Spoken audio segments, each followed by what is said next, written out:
axaadiista nebigu calayhi salaatu wasalaamna waxay ku soo aroortay gabadh baa nebiga u timi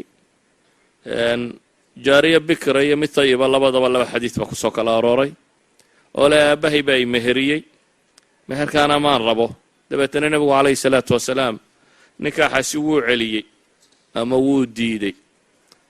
dabeetana waxay tidhi waxaan rabay in dumarku ogaadaan aabbayaashu inaanay waxba ku lahayna waan ogolaaday nikaaxii aabbahay uu fuliyey yani waxay tilmaamaysaa in idan la weydiiyo haddaynu hore uga sii soconno marka waxyaabaha sunanka iyo curfiga ku soo arooray sunnada waxaa ka mid ah markaa nikaaxaasi la guntayo in khudbatulxaaji la akhriyo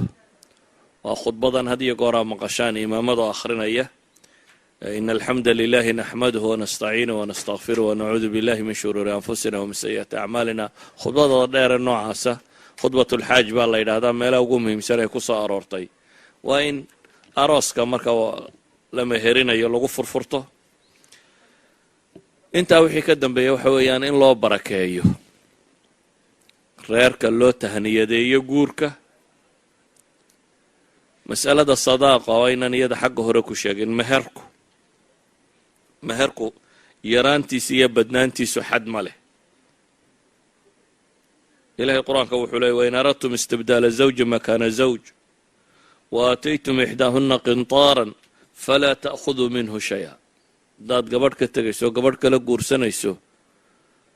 oo aad middood siisay baa la yidhi qintaar yacni maal tiro badan le aad siisay falaa ta'khuduu minhu shaya waxba ha ka qaadanina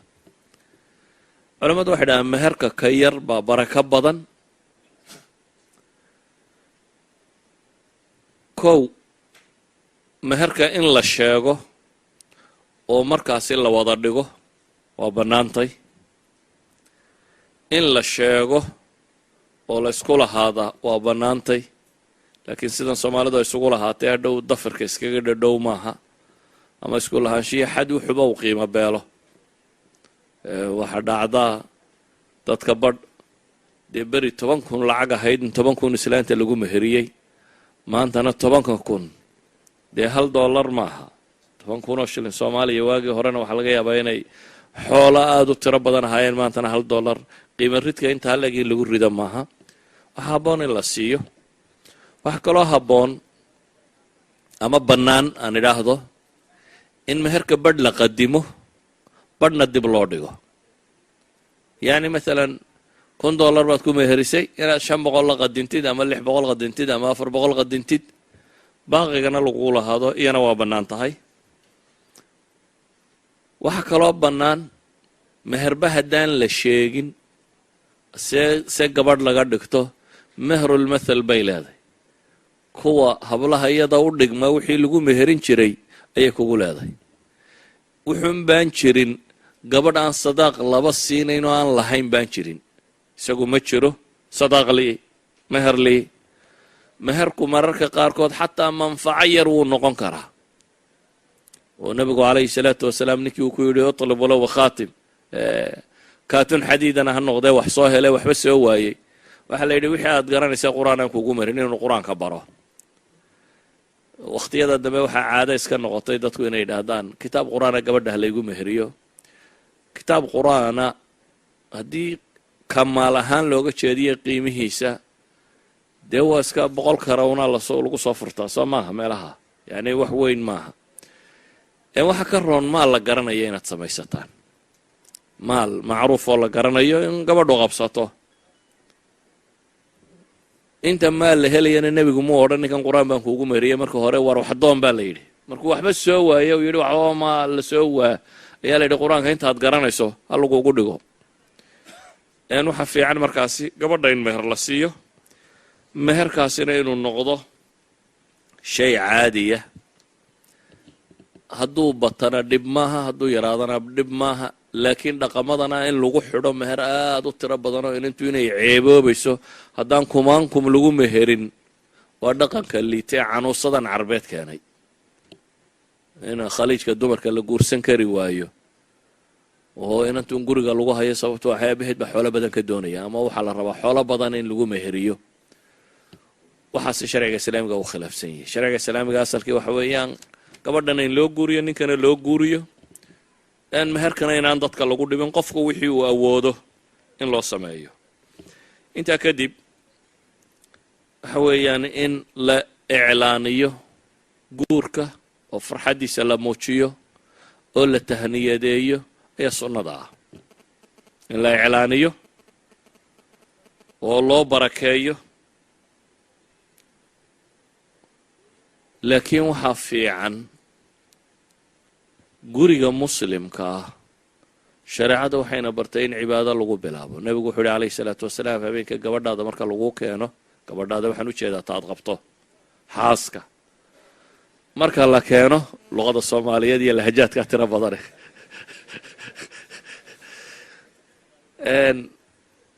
xaaskaasi marka ay kuu timaado sunnada waxa weeyaan baa la yidhi inaad fooda qabato dabeetana ducaysatid ku ducaysatid ilaahu wixii khayr aad ku abuurtay inay haleeshii wixii shar ay leedahay inay dhaafi dabeetana aad ducaysatid 2 ragcadood oo sunna aad tukatid cibaado iyo alla bari in lagu bilaabo wakhtigan dambe waxaa batay in fisqi iyo alla ka fogaanshiya lagu bilaabo oo dumar isa soo qaaqaawiya qolo muusig tunta naaga heesa rag heesa bal aad moodo in nidaam gaaleedkii la qaatay ilaa xad aad arkayso gaalada marya cadcad iyo kaatun yaroo laysu geliye iyo waxaas waa nidaam gaaleedka waa kiniisadda wixii laga soo qaaday in halkaad ilaahay cibaadadiisa guraad aasaasaysaa ubad baad rajaynaysaa meelaad ku xasishaad rajaynaysaa halkaad khayr ku asaasi lahayd yaa la bari ee aad odhan lahayd ilaahay baryi lahayd in wax fiican kaaga dhigo inaad shar ku asaastaa soo markaa in shar uun ka dhasho noqon maayo ninka camal raba inuu sameeyo ee yidhaahda macsaan ku bilaabaya maxaad ka rajaynaysaa midhihiisu inuu noqdo markaa haddaad adiguba macsi ku bilowdo waxaa lagu ogolaya inaad farxad ku bilowdo haa inaad faraxdo waxaa lagu ogol yahay inaad samayso maxay casuumad waliima nabigu calayhi salaatu wasalaam wuxuu arkay cabdiraxmaan ibnu cawf oo muhaajiriintii dee soo hijrooday oo haddana waxoogaa qurxoon ay ka muuqato midhihiisu inuu noqdo markaa haddaad adiguba macsi ku bilowdo waxaa lagu ogolaya inaad farxad ku bilowdo haa inaad faraxdo waxaa lagu ogol yahay inaad samayso maxay casuumad waliima nabigu calayhi salaatu wasalaam wuxuu arkay cabdiraxmaan ibnu cawf oo muhaajiriintii dee soo hijrooday oo haddana waxoogaa qurxoon ay ka muuqato waana cabdiraxmaan see waxu jiraan buu yidhi oo ilahay rasuulkiisa waan guursaday buu yidhi wuxuu yidhi maxaad ka bixisay nuwaa min dahab buu yidhi waxaan ka bixiyey laftimireed in leego dahaba xoogaa garaamaa weeyaanoo dahaba ayaan meheru siiyey dabeetana nabigu wuxuu ku yidhi awlib walow bishaat weliimo dhigo neefna ha noqotee laakiin waxaa kaloo soo aroortay in nabiga calayhi salaatu wasalaam haweenkii uu guursanayay qaar ka mid aanan xoolana qalin ee waxoogaa uun cunno kale iyo wixii la sameeyey idan weliimadu horta koow waa qofba wuxuu awoodo in weliimo la sameeya waa sunnadii nabiga calayhi salaatu wasalaam islaamkuna wayna faray in la iclaamiyo la sheego in reerkaa la isku og yahay oo ninkaa iyo gabadhaasi ay isguursadeen oo aanay zine ahaynay dadku u ogaado oo la iclaamiyo weeyaan in la farxo weeyaanoo reer cusub oo la dhisay oo bulshada ku soo kordhay inuu yahay wax lagu farxay inuu yahay la muujiyo in la sameeyo cunnadaasi haddii aad waxhaysato muusir tahay inaad neef 2 3 waxaad qali karta inaad qasho haddii aanad waxba hayseen waajibkuguma aha haddaad waxoogaa digira u walaaqdo waa khalaas waa waliima haddaad in beriis how samayso waa waliima wixii aad haysato uun laa yukallifu allahu nafsan ilaa wascaha asalku guurkaa fiican oo la buunbuuninaya laakiin cunnada maaha wuxu iyo ima qashan kale maaha waa in reer muslima la aasaasay waxa la buunbuuninaya oo laga rajaynayo ubad saalixa iyo dad khayr qaba inay ka dhashaan sidaa awgeed waliima wixii aad awooddaa waliimo ah cursiguna waa wixii aad awooddo walidalik baa nabiga calayhi salaatu wasalaam waliimada 3 cashuu mararka qaarkood dhigi jiray 3 maalmood oo isku xiga 3 maalmood dadka aad casuunto oo cunno siisid haddii farxadda dumarku ay u baahdaan ama raggu u baahdo gabay iyo hees iyo waa la tirin karaa bishart culamadu waxay dhahdeen muusig iyo waxaasina inaanay la soconin xumana inaanu sheegaynin. horta haddaad gabay maqasho ama hees maqasho shareecada islaamiga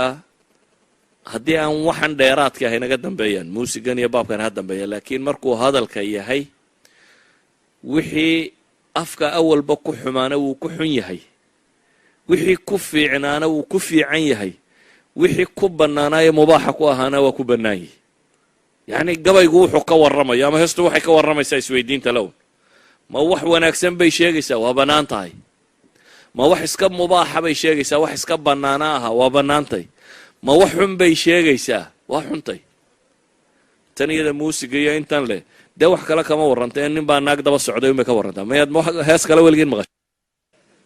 nin baa naag jeclaaday, nin baa naag jeclaaday, intaas baa lagu celceliyay. xikmad ku fadhida ama waa la farxi karaa, waa la akhrii karaa. dadka imanaya laakiin waxaa asala inay u yimaadaan inay duceeyaan. fiicanta bay culammadu yidhaahdaan in dadkao dhan loo yeedho. dadkao dhan maxaa looga jeedaa? yacni kuwa haysta iyo ku faqiira iyo kuwan inta badan dadku waliimooyinka waxay sameeyaan inta magacala unbay u yeedhaan. maya, sharul wariima waxay yidhahdaan waa ta foqoradana loo diido, kuwa waxhaystana la siiyo. ninka waxhaystaa yeedhistaad u yeedhay waa maamuus, cunno kaagama baahnayn, waa uun inaad maamuusayso ayuu u arkayaa. laakiin kan faqiirkii maamuusna wuu u arkaa, waxtarna wuu u arkaa. inaad maanta qadaysisa waxtarna waytay. waliimada waxay ku khayr badan tahay markaasi inay noqoto waliimo dadku ay wada wadaagaan oo ku faqiira iyo ku waxhaystaba in loogu yeedho. iclaankaasaa sunnadiiya, oo haddii la iclaamin waayo maxaa dhacaya? ma asaxaysaa? odagii inanta dhalay iyo ninkii gabadha guursanayey iyo markhaatiyadii iyo intaasaa loo yeedhay, waa guursadeen, waa loo guuriyey, wixii ay cuncuni karayeen bay meeshaas kaga cuneen, dabeetana gabadhiisii uu iskala tegey. guurkaasi ma asaxaya? aroos iyo qayle iyo buuq iyo waxba toona lama samaynin. haa dabcan wuu asaxaya hadduu arkaantii helo